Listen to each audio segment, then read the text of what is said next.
Ya ponemos las cámaras. Ya, ahorita ya estamos al aire. Muy buenas noches a todos. Gracias a los que ya nos están acompañando por medio de nuestro Facebook Live. Bienvenidos a un nuevo foro, Conéctate, Involúcrate desde casa. El día de hoy contamos con la participación de dos invitadas muy especiales. Adela Camacho de Torreviarte, quien es diputada de la bancada Creo, y Ninette Montenegro, exdiputada del Congreso y activista de derechos humanos. Les agradecemos muchísimo a las dos por aceptar nuestra invitación y por estar aquí esta noche. En este foro, pues lo vamos a hacer un poquito diferente a como hemos hecho los foros pasados, ya que hoy con Majo, más que moderar este foro, lo que buscamos es tener una conversación entre las cuatro y discutir un poco sobre la participación de la mujer en la política. Y qué mejor que hacerlo con nuestras dos invitadas que cuentan con experiencia y que están involucradas en la política guatemalteca. Así que sin más, vamos a dar inicio al foro. Y les decimos a todas las personas que nos están viendo que si tienen alguna pregunta para nuestras invitadas, que la pueden dejar en la parte de comentarios. Así que bueno, muchísimas gracias a las dos otra vez. Y bueno, la primera pregunta es para que la contesten las dos. Si quieren, Ninette puede contestar primero y después Adela. Y esta sería, ¿cómo fueron sus inicios en la política guatemalteca? Bueno, pues mis inicios en la política guatemalteca se dan en el movimiento de secundaria, cuando yo era estudiante de secundaria, porque había una dictadura muy férrea, la del general Lucas García, y la juventud en esa época pues no tenía derecho a expresar opinión y pensamiento o derecho a manifestar. El que salía a manifestar era asesinado, secuestrado. Fue una época muy difícil que hacía imposible que la juventud no se sintiera indignada frente a un estilo de vida totalmente cerrado y represivo y no se involucrara. Así inicia mi participación desde la juventud. Bueno, yo creo que mucho compartimos las dos y comparto siempre mi experiencia política porque tiene que existir una pasión por lo que uno hace, algo que lo mueve y algo que lo hace involucrarse en esa participación política que uno decide tener. Vivimos una época de una guerra que ustedes muy bien saben y conocen, pero tal vez yo, mi nacimiento más formal y más profundo en el tema político fue después del secuestro de mi hijo, un secuestro económico en el año 96.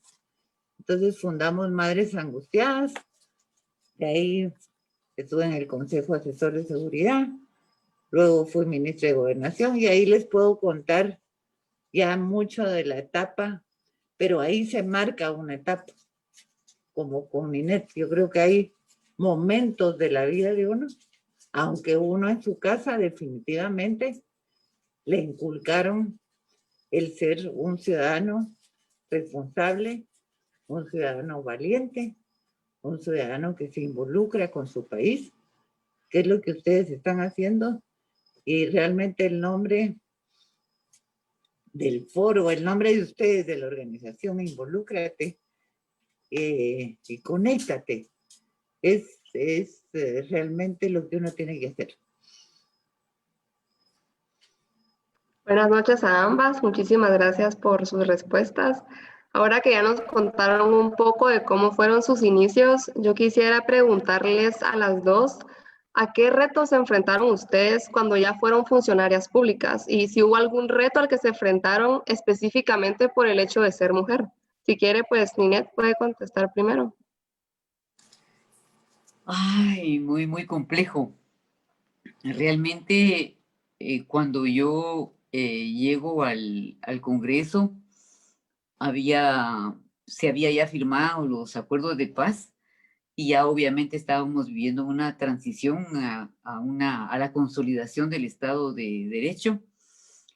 Venían ciertos cambios, sin embargo, los retos que en mi caso pues particular tuve que enfrentar fueron muy duros porque no se trataba de llegar, sentarme y ocupar una curul, sino que lo que yo peleé en las calles, incluso cuando secuestraron a mi esposo y nunca apareció, por ejemplo, quería de alguna manera hacerlo adentro del Congreso.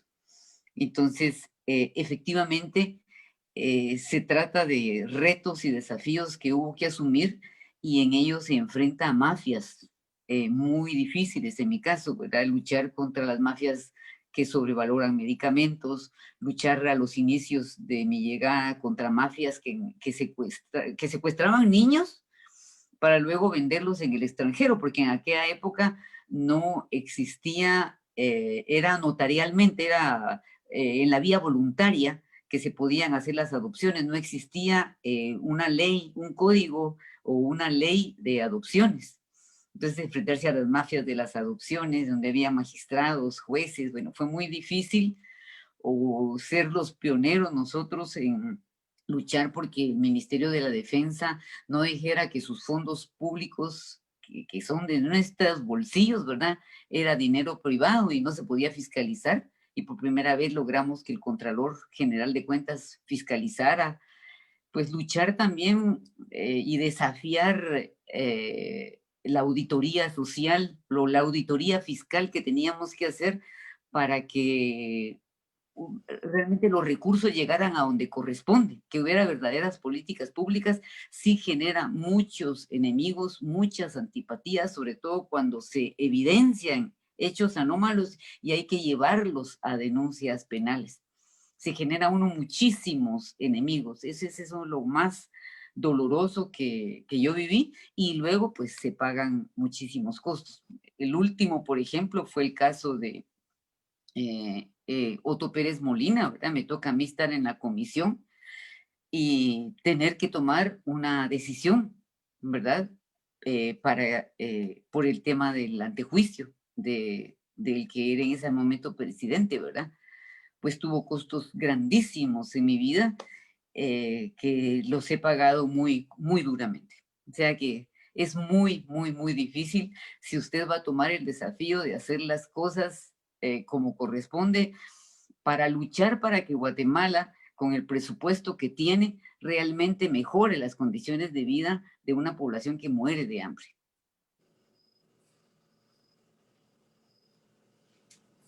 Bueno, yo creo que para uno de mujer, el desafío de la participación en general, no solo en la política, es bastante grande. Todavía tenemos limitaciones, hay prejuicio, hay machismo, que muchas veces uno mismo lo ha fomentado, pero hemos ido abriendo brecha. Yo creo que se ha abierto brecha, hay que aprovecharla. Las personas como Ninette y como otras mujeres que han estado en el Congreso, yo hasta esta es mi primera vez en el Congreso de la República, que es una dinámica totalmente distinta de la que yo conocía políticamente, porque yo fundé un partido político, creo que con Ninette compartimos eso también, tener un partido político para gente joven, para gente sana.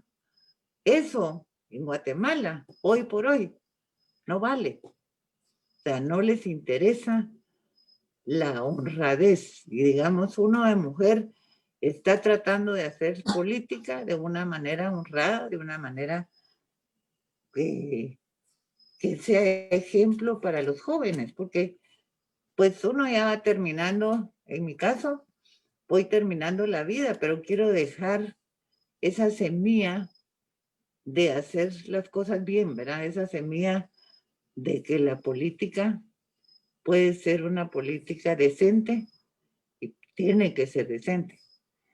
Y cuando fui ministra de Gobernación, que fue en el 2007 para el 2008, entré en un momento que había una gran crisis en el país, pero tomé la decisión de aceptar el cargo, a pesar de que el gobierno, yo no era del partido, más bien había estado en la oposición cuando estaban en la campaña electoral, pero dije yo para mí, he ayudado a tanta gente en Madres Angustiadas, hay tanta necesidad de seguridad y de justicia. La gente, el ciudadano respondió y participó y denunció, porque todos esos años, yo puedo contarles muchísimos casos de las personas que se atrevieron a denunciar porque sentían el acompañamiento del Estado. El Estado tiene que estar presente para ayudar a las personas. Entonces, llegué al momento en que dije, tengo que aceptar este cargo. Todo el mundo me dijo que estaba loca, otros decían que como era mujer no iba a aguantar. Entonces, el reto fue grande y el desafío fue grande, pero entramos por la puerta grande y salimos por la puerta grande. Cuando uno va a trabajar a conciencia y con honradez y con amor al país, las cosas salen bien. No hay que tener miedo si uno va a hacer las cosas bien. Es que hay que involucrarse y hay que aceptar esos grandes retos que hay momentos en la vida que se presentan.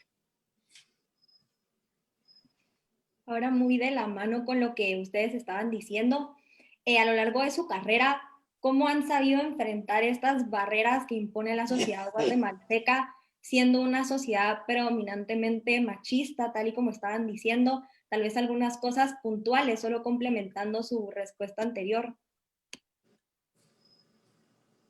¿Quién? Sí, Neto. Ninette, está bien. Bueno, Ninette y después Adela. Bueno, yo quisiera como primero reconocer al movimiento de mujeres el haber abierto brecha para las mujeres desde los años 80s, 90s. Ellas se involucraron en la Asamblea de la Sociedad Civil y tuvieron una participación activa y siempre pelearon por las demandas más sentidas de las mujeres. Y creo que a ellas les debemos nosotros muchísimo, que tanto así que los acuerdos de paz hablan del poco reconocimiento que ha habido a la mujer y la necesidad de crear instituciones. Creo que eso ha ido abriendo brecha, por ejemplo, con los acuerdos de paz y con el movimiento de mujeres que aún siguen luchando. Gracias a ellas, pues, por lo menos yo cuando ingreso al Congreso, puedo trabajar legislación en favor de las mujeres, como por ejemplo la ley para erradicar todas las formas de violencia para la mujer. Podemos trabajar conjuntamente, posteriormente, la necesidad de un clasificador de género en favor para evidenciar la desigualdad que hay de la mujer. Por ejemplo, el clasificador de género que está en el sistema de contabilidad nacional es muy interesante porque ahí dice cuánto recibe en educación, en salud, en vivienda, en cualquier cosa, cuánto reciben las mujeres, cuánto los hombres, cuánto la niñez, cuánto indígena. Es muy interesante ese clasificador que también se debe mucho a la batalla que dieron. Se crearon instituciones que no existían, por ejemplo la DEMI, la Secretaría Presidencial de la Mujer, que por cierto y lamentablemente ya la quieren eliminar, lo cual es muy, muy lamentable. Se creó la Política Nacional en favor de la mujer y todo eso pues conjuntamente. Yo en esa época la primera vez que llegué, fui presidenta de la Comisión de la Mujer, se llamaba Mujer, Menor y Familia, y trabajé de la mano con las mujeres y con el movimiento de niñez, donde trabajamos también Código de la Niñez, la disciplina, la ley de adopciones, pero voy a que realmente esas mujeres que siempre estuvieron ahí dando la batalla, fueron abriendo esa brecha. Sí, yo creo que cada vez más la mujer ya tiene un espacio político, ha costado ganárselo, pero estas organizaciones, cada una en su diferente área, en su diferente campo y sobre todo la conciencia, las leyes que se han logrado. Yo creo que Ninette mencionó algunas de las tantas leyes, pero recuerdo que cuando yo era ministra, le asignamos a las CAIMOS, que son los Centros de Atención para Mujeres y Niños, mujeres en general, pues digo mujeres, pero también hay varones que sufren de violencia intrafamiliar. Y Ninette nos apoyó muchísimo que en el presupuesto quedara que el Ministerio de Gobernación trasladaba 8 millones para mantener los CAIMOS y la Secretaría de la Mujer también, en fin, se tomó dinero de diferentes instituciones y todo iba caminando muy bien, pero en el gobierno pasado se terminaron. Y esas mujeres, esa violencia que tenemos en Guatemala, que para mí es uno de los problemas de fondo que tenemos las mujeres, los niños y las niñas, y algunos varones también, eso nos hace ser una sociedad violenta si no solucionamos el tema de la violencia. Ustedes han visto las cifras, son conmovedoras las cifras, y el abuso sexual, y ahora con esta pandemia, la violencia intrafamiliar ha aumentado enormemente. En ese tiempo, en el 2007 y 2008, cuando yo estaba en el ministerio, conformamos una unidad de la policía que se dedicó únicamente a ver la violencia intrafamiliar. Y más del 50%, perdón, de las muertes, de los homicidios o femicidios de mujeres eran dentro del hogar, en ese momento, más del 50%. O sea que estamos hablando que la violencia intrafamiliar es uno de los problemas que tenemos que verlo todos los guatemaltecos con unos ojos de preocupación y buscar una legislación adecuada. Ahí es donde la mujer empieza a sufrir mucho y a tener muchos límites.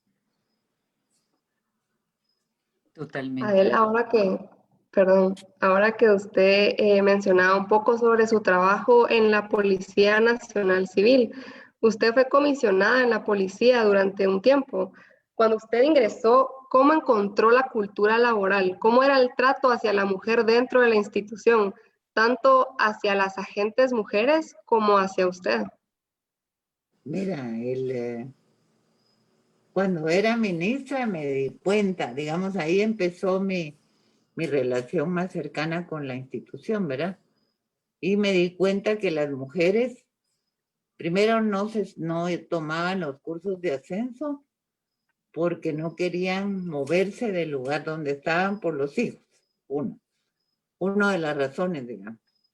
Dos, que los jefes les ponían sus cuotas, que así las podemos llamar, para presionarlas y que podían ir al curso de ascenso, pero si me das tal cosa o tal otra, ¿verdad?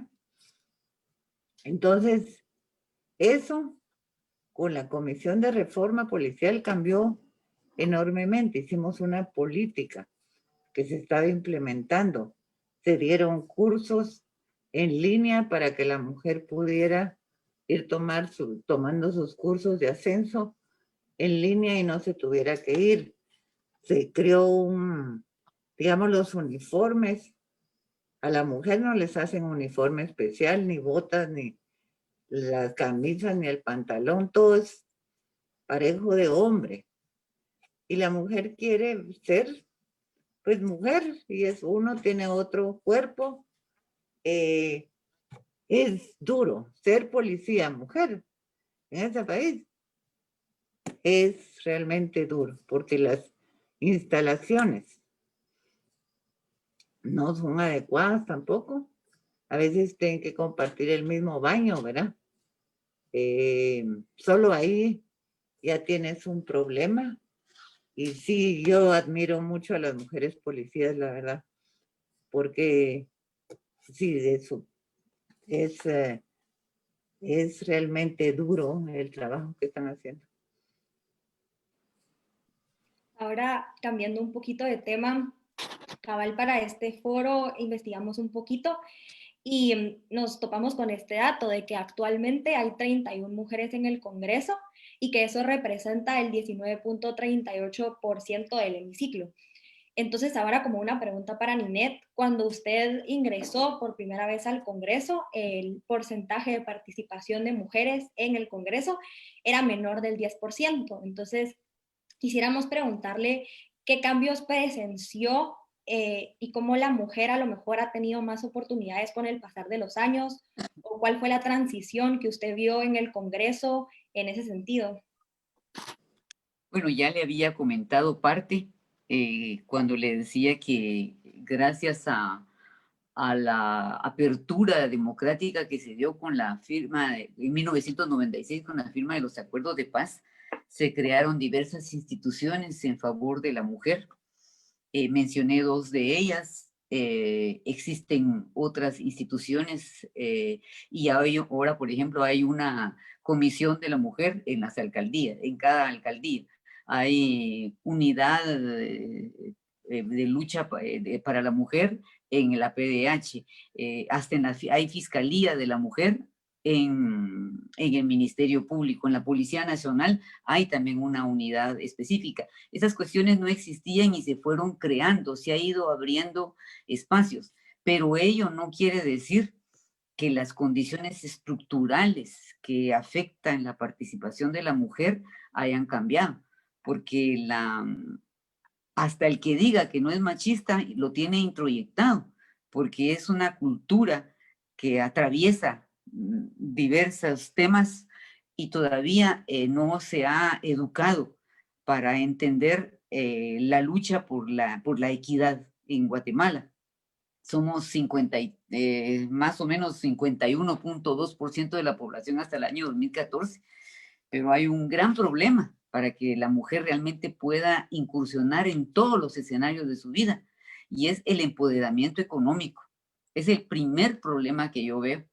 Mire, si la mujer no le da a usted la oportunidad desde niña de tener acceso a la educación, de tener acceso a satisfactores esenciales, no va a tener desarrollo humano integral. Por ello, actualmente las mujeres, nuevamente el movimiento de mujeres, hay una plataforma específica, está peleando fuertemente por la Ley de Desarrollo Económico de la Mujer. ¿De qué trata?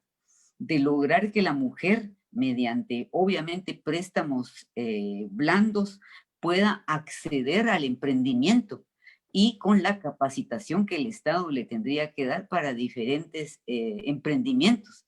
La independencia económica de una mujer es sustancial.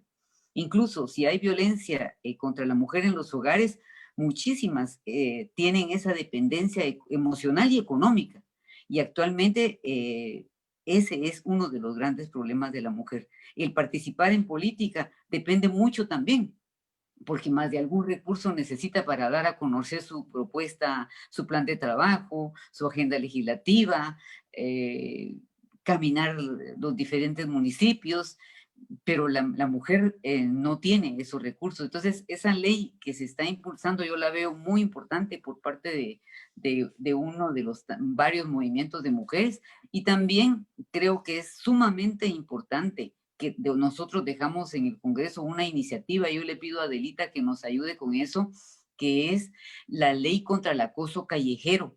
En Costa Rica, que siempre nos lleva a la avanzada, ya está la ley contra el acoso callejero. Nosotros dejamos esa ley porque la mujer es víctima en la calle, en los parques, en la camioneta de acoso callejero sistemático, en la universidad y en el ámbito laboral. Entonces, esos son temas muy importantes. O sea, han habido avances, pero también hay nuevas formas de ser violento contra la mujer. Se vuelve normal las chifletas, el perseguir y acosar a la mujer, pero no es normal. Esa es una actitud anormal. Entonces, ojalá se puedan aprobar esas iniciativas, una para emprendimiento económico y otra para que las mujeres puedan vivir en libertad. Muy bien. Sí, muy de acuerdo con Ninette. Creo que si la mujer no se empodera en educación, en economía, le va a costar mucho independizarse, sentirse más segura, más asertiva, más independiente. Las mujeres, está comprobado que invierten su dinero en su familia, en sus hijos, y que son administradoras más exitosas. Entonces sí tenemos que buscar ese empoderamiento de la mujer para que vaya a la escuela, porque las que primero abandonan las escuelas son las mujeres, porque dicen, bueno, si solo, ¿para qué va a ir a la escuela? Se va a casar. Creo que hemos ido cambiando un poco la historia, pero tenemos que cambiarla más. Y la oportunidad de trabajo, ¿verdad? Generar trabajo. Yo por eso creo en una ley que es muy controversial, pero si la hacemos apegada, bueno, la ley ya existe, es el reglamento de la ley de tiempo parcial, en donde la mujer podría trabajar 4 horas. Yo creo que sería, yo la veo en pro de los jóvenes y mujeres para que puedan trabajar. Sé que hay crítica, pero creo que puede salir algo bueno y estamos revisándola. Ahora que yo estoy dirigiendo la comisión de trabajo, estamos haciendo una buena revisión para que no vaya a dejar fuera o haya abusos o excesos del patrono en el uso de esta ley. Y para eso también creo que hay bastantes programas que tenemos que empujar como mujeres para que la mujer pueda participar más. Muchas gracias por sus respuestas. Creo que nos demuestra que aún hay mucho por avanzar para la mujer, tanto en temas económicos como educativos y sociales. Y regresando un poco más al tema político, Inet, usted mencionaba que existe una cultura de machismo y creo que muchas hemos escuchado comentarios que desacreditan el papel de la mujer en política. ¿Ustedes dos consideran que el papel de la mujer en la política se ha visto afectada por mujeres que han estado en el gobierno, pero que tal vez han tenido un mal desempeño? Por ejemplo, se han caracterizado por temas de corrupción o por problemas jurídicos. Inet, si quiere, primero usted responde la pregunta. Sinceramente, yo no lo creo. Ni debería ser así, porque obviamente todo ser humano, no todo ser humano, pero el ser humano es susceptible de tener aciertos y tener errores. Eso sería como que yo le dijera que todos los errores que están cometiendo los hombres, por todos los errores que están cometiendo los hombres en diferentes instituciones, por eso ya no hay que creer en ningún hombre, ¿verdad? Entonces es como también una visión de nosotras hasta machista, ¿me entiendes? No podemos pensar así, de ninguna manera. Cada quien puede cometer aciertos o errores, pero son propios, pero eso no puede afectar a la generalidad. Y se lo repito, es como que entonces dijéramos que ya ningún hombre vale la pena, por todos los grandes errores que han cometido durante siglos, que son los que han tenido el poder históricamente, en todos los sentidos. Mira, yo creo que sí afectó, digamos, hay 2 temas. Uno, el que lo vivió muy cerca, fue el divorcio de la ex primera dama, Sandra Torres, para poder optar al cargo de presidenta. O sea, divorciarse al final del periodo presidencial no me parece una actitud correcta para poder participar, que resultó ser ilegal. De todos modos no pudo participar porque se estaba violentando la Constitución. Y pues Roxana Valdetti dejó en el imaginario una frustración, porque yo no la voy a juzgar. Creo que entre mujeres hemos sido muy duros en los juicios. Si una mujer hace una cosa, es muy criticada, y los hombres no es así. Pero en el imaginario sí afectó.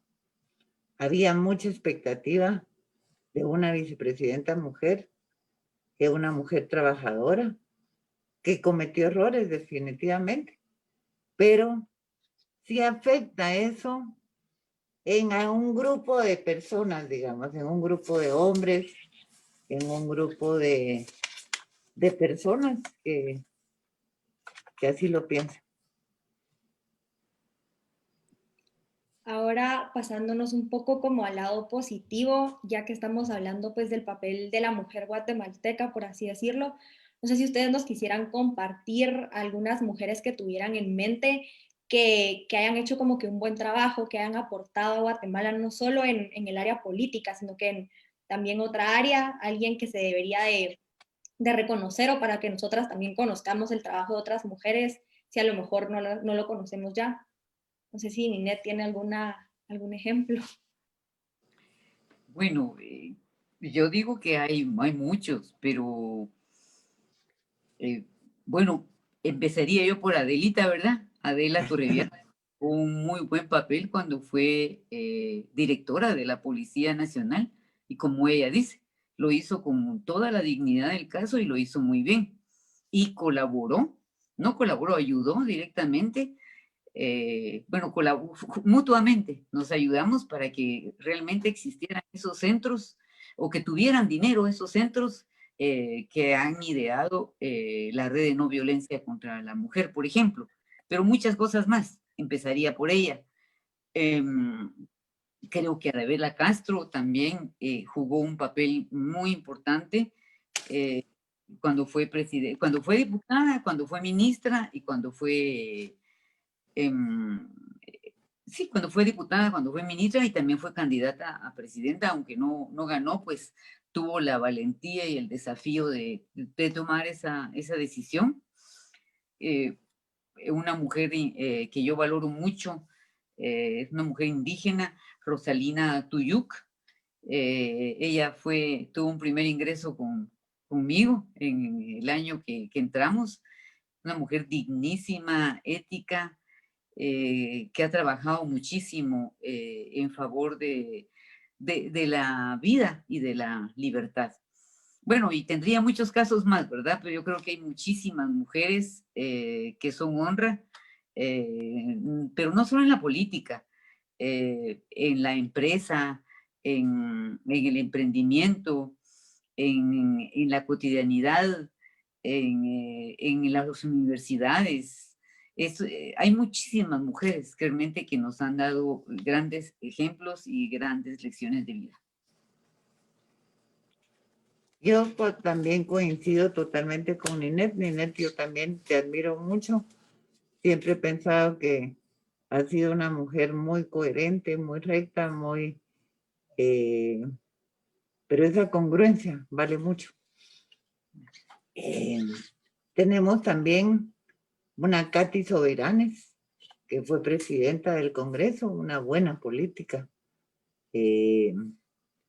Alma Quiñones, que fue presidenta de la Corte de Constitucionalidad. Y en el ámbito, digamos, de desarrollo empresarial, Fanny de Estrada, Export, la señora de Pais. Ahí en realidad hay un buen grupo de mujeres que están velando porque la mujer se desenvuelva y se desarrolla muy bien. y son dinámicas y lo están haciendo bien.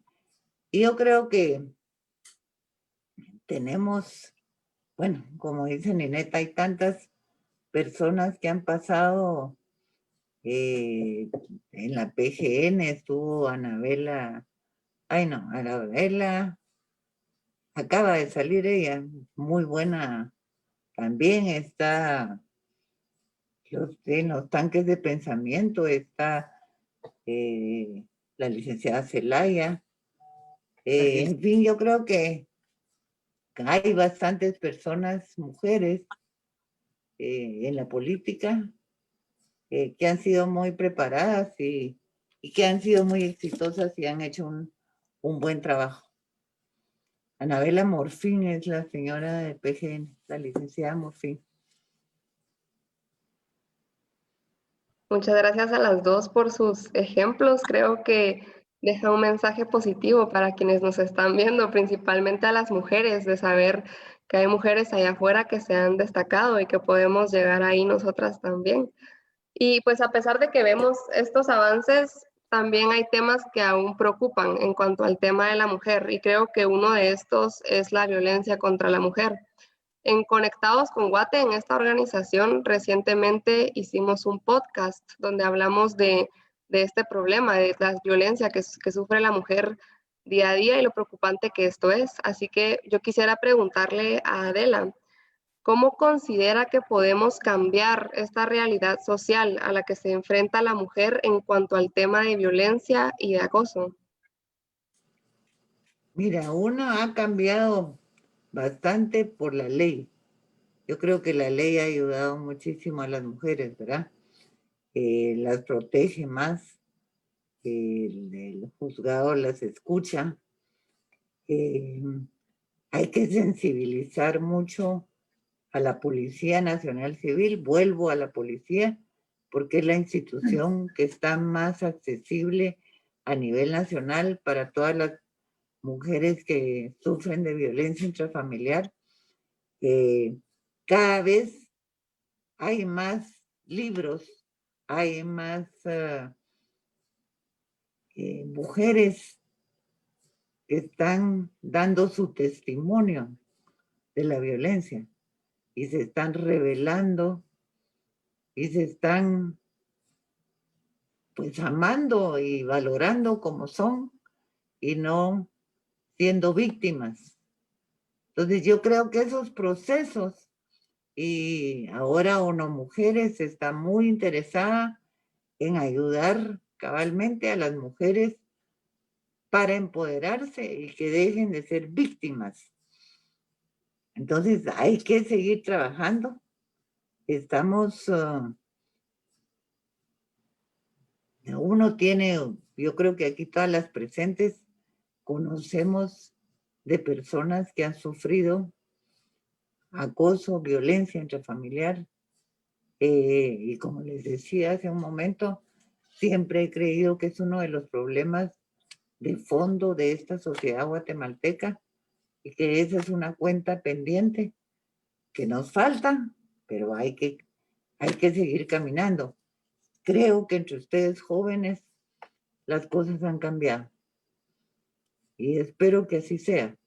Ustedes han vivido y han escuchado experiencias de personas mayores o experiencias tal vez familiares que duelen y que duelen mucho, pero hay que superarlas y que ustedes sean una generación de ese cambio, sobre todo en el tema de violencia.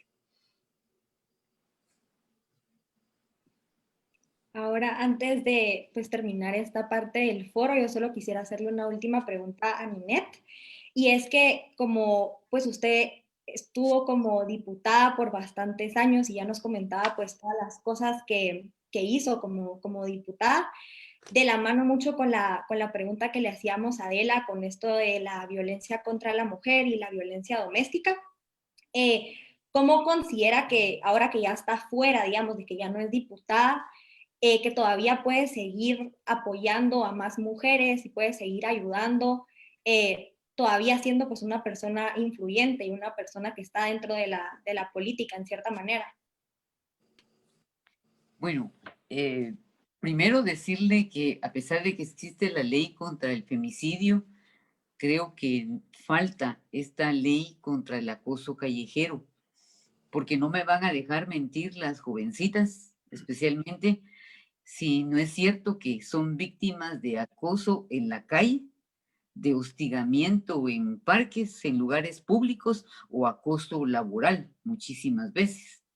Tal vez no ustedes directamente, pero sí tal vez quienes están escuchando. Y este acoso callejero que se ha vuelto normal es totalmente anormal y tiene que erradicarse, porque puede llegar a la violencia sexual o hasta la violación sexual, como hemos visto en lugares de camionetas donde hombres se han masturbado a la par de las mujeres, y eso no puede seguir siendo así. Entonces yo creo que esto es parte de lo que falta. La pregunta que usted me hacía era qué hemos hecho o qué seguiríamos haciendo. Yo creo que mientras uno sea ciudadano guatemalteco, tiene todo el derecho de petición, está en la Constitución, y tiene todo el derecho de acceso a la información, y tiene todo el derecho a hacer propuestas. Eso no es una potestad exclusiva del funcionario público, sino que es darle voz al ciudadano. Y yo seguiré siendo una ciudadana que tiene voz. Sobre todo que tenemos la ley de acceso a la información, que fue una de las leyes que dejamos para que todos podamos saber cualquier cosa de la administración pública, para que sobre esa base poder saber qué están haciendo nuestros funcionarios o qué no están haciendo o qué políticas están trabajando. Sobre todo quiero contarle yo, por medio de esta ley y por medio de los portales electrónicos, he detectado que hay prácticamente nula política en favor de la mujer. No la hay. Hay 2, 3 capacitaciones, algunas cosas, pero en el Mineco, por ejemplo, no he visto una sola política que ayude a la mujer a su desarrollo económico-social, siendo el Mineco. Más lo he visto en la SBS, que están tratando de capacitar a las mujeres en aspectos tecnológicos. Y de mi parte, seguiré tratando, ¿verdad?, de ayudar en todo lo que yo pueda. Soy columnista de un diario digital también y escribo columnas regularmente referidos a temas sociales con énfasis en mujeres, niñez, etc. Muchas gracias a ambas. Hasta aquí llegamos con las preguntas principales del foro, pero quisiéramos saber cómo están de tiempo ustedes dos para pasar a preguntas del público, para ver si podemos todavía hacer esta ronda de preguntas. Yo tengo 5 minutos más, solo 1000 disculpas.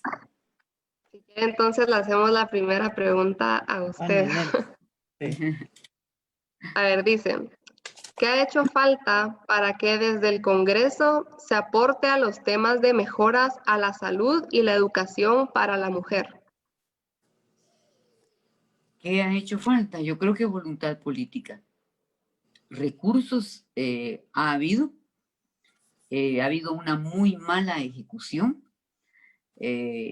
sobre todo en el Ministerio de Salud durante muchos años, tanto en temas de niñez como en temas de mujer. Ahorita, por ejemplo, yo vi el Psicoín recientemente y me sorprendió muchísimo que para las mujeres para lactantes, las mujeres embarazadas y para los niños de 0 a 5 años, la ejecución del presupuesto del Ministerio de Desarrollo es de 14%. Imagínense ustedes, los niños de 0 a 2 años cuando se está desarrollando su cerebro. Para la mujer lactante y embarazada, 14% del presupuesto. Entonces yo digo, lo que ha faltado es voluntad política de hacer las cosas, capacidad de ejecución y mucha decisión, y tener sobre todo, creo yo, reformas muy profundas a la ley de servicio civil para que nuestros funcionarios lleguen por mérito y por capacidad, y no solo para ir a sentarse a un ministerio, a un viceministerio, a una secretaría, sino que a ejecutar, pero con resultados, a evaluar en base a desempeño, a tener un presupuesto por resultados, un presupuesto participativo, un presupuesto donde las mujeres se puedan involucrar y puedan dar a conocer cuáles son sus prioridades. Muchísimas gracias, Ninette. Pues ya no queremos quitarle más el tiempo, entonces tal vez sí para despedirse quisiera dar un mensaje final para las personas que están viendo este video en vivo. Bueno, yo un saludo a todos y a todas, por supuesto, pero decir que mientras la mitad de la población, que somos las mujeres, no tengan acceso a oportunidades de desarrollo, la mitad del país no va a caminar.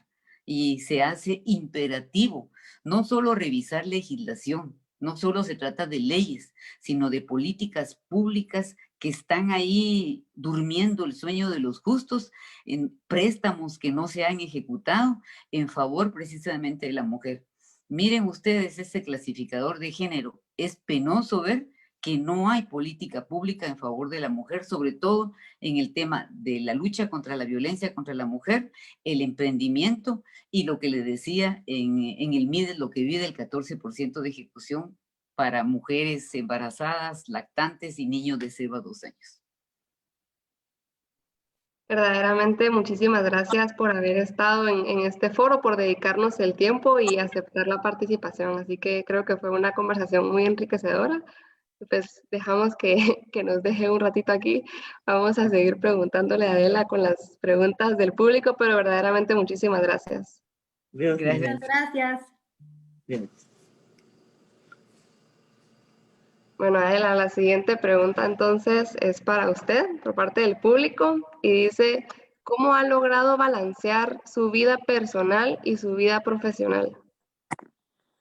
Bueno, de ahí tengo que decirles que he tenido muchísimo apoyo de parte de mi familia, de mi esposo, de mis hijos, de mis nietos.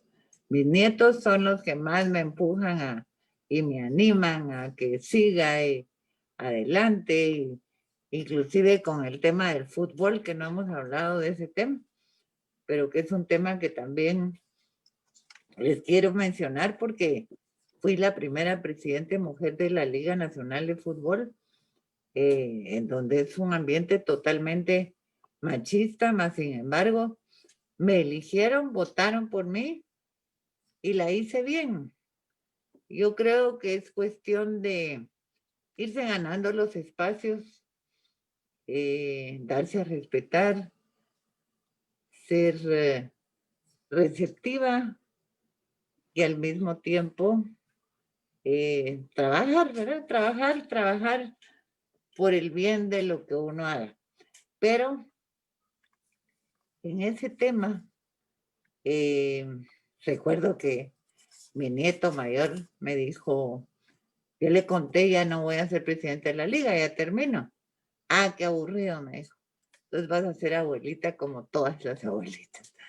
Entonces he tenido mucho estímulo de parte de la familia, amigos, amigas, y eso ayuda mucho, ¿verdad?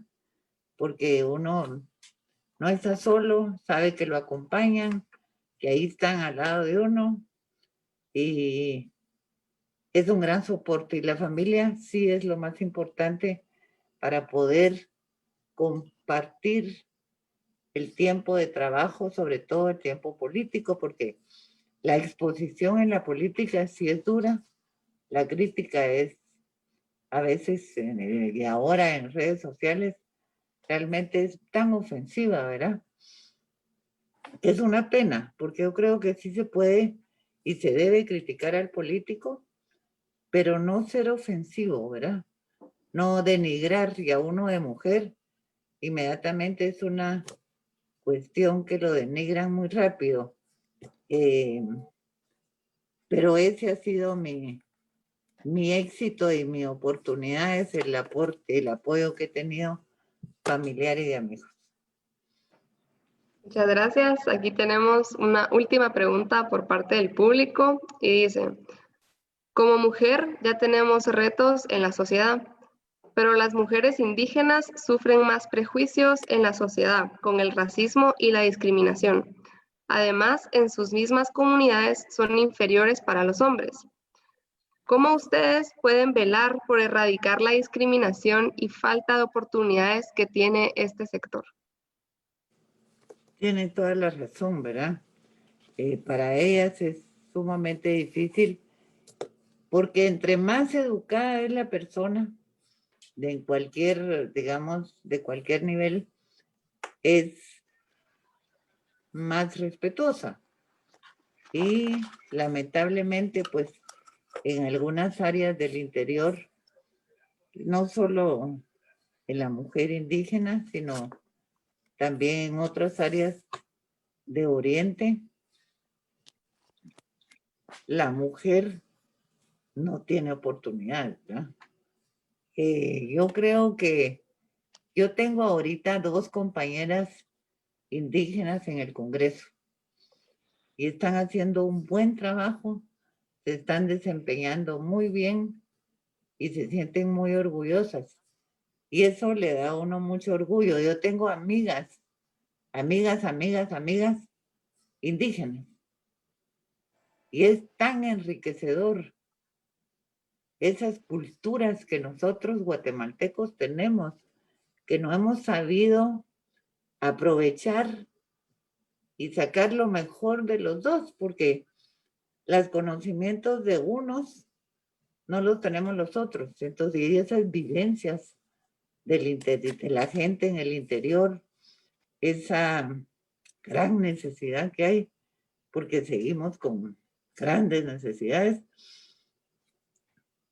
es parte de las leyes que se están trabajando a favor de la mujer para que no haya racismo, no haya discriminación. Creo que nosotros tenemos que empezar a hacer conciencia. ¿Somos racistas? Preguntémonoslo, pero preguntémonoslo de fondo, ¿verdad? ¿Por qué somos? ¿Queremos seguir siendo así? ¿Queremos cambiar? Este es un país multicultural, multilingüe, y nos tenemos que aceptar a ambos, porque al aceptarnos va a haber mucho más paz. Y ojalá que después de esta pandemia que nos ha tenido tan encerrados y tan, pues ha sido un año realmente para ustedes jóvenes difícil porque no se ha avanzado. Se entiende como que se quedó un poco en el tiempo detenido, pero para los niños, imagínense lo que ha sido. Los niños ya no fueron a la escuela, ya no socializaron, se quedaron totalmente out, fuera. Y esos niños son los que han sufrido más la violencia intrafamiliar. Ha habido mucho más muerte de niños y más violaciones de niños. Entonces, es algo que me salió un poquito del tema, pero tenemos que ser conscientes y preguntarnos nosotros qué es el racismo. ¿Somos racistas? ¿Somos clasistas o no somos clasistas? Porque a veces es clasismo. A todos nos gusta como tenemos ciertas áreas de conocidos donde nos sentimos más cómodos, ¿verdad? Pero creo que hay que salir de esas zonas de confort, hay que conocer otros ambientes. Y ustedes jóvenes que tienen la oportunidad de hacerlo, háganlo. Se los recomiendo porque uno se le amplía tanto el panorama, disfruta de la vida más y se enriquece su alma, se enriquece su espíritu, su sabiduría, al conocer toda esta diversidad que tenemos en Guatemala. Así es que yo creo que es cuestión de conciencia, es cuestión de que nos amemos los hermanos guatemaltecos y que salgamos adelante, que el país nos necesita a todos. Muchísimas gracias, Adela. Ya con esto pues llegamos al final de este foro y no sé si quisiera pues dejar unas palabras finales para todas las personas que nos están viendo o que van a ver pues el foro más adelante. Pues muchísimas gracias a ustedes por la invitación. Siempre es tan agradable compartir y uno tiene muchas otras cosas que quisiera decirles a los jóvenes, pero me alegra tanto que estén con el entusiasmo, con la inquietud de conocer más del quehacer político, porque la política ahí está, no podemos negarla y ahí va a estar. Entonces mejor asumamos gente que se prepare, gente que se interese por el país y gente que verdaderamente quiere hacer algo por Guatemala, ¿verdad? Así es que ustedes lo denotan con este programa, con este proyecto que tienen, y yo los felicito y las felicito, y sigan trabajando juntos, con mucho respeto y con mucho amor, y ya saben que estoy a las órdenes para cualquier otro momento que quieran que nos reunamos. Muchas gracias a ustedes. Muchísimas gracias por habernos acompañado. De verdad que fue un foro muy bonito, muy interesante y le queremos agradecer también a todas las personas que se conectaron. Y de paso, pues los queremos invitar a que vean el podcast de Conectados con Guate. Lo pueden ver en nuestras redes sociales. Hemos hablado de muchos temas que realmente son de interés guatemalteco. Y tocamos también el tema de violencia doméstica la semana pasada, así que si quieren pues conocer un poco más al respecto, los invitamos a que lo escuchen. Y gracias por haberse conectado esta noche y estén pendientes de nuestro próximo foro la otra semana. Gracias y buenas noches. Gracias. Buenas noches. Adiós.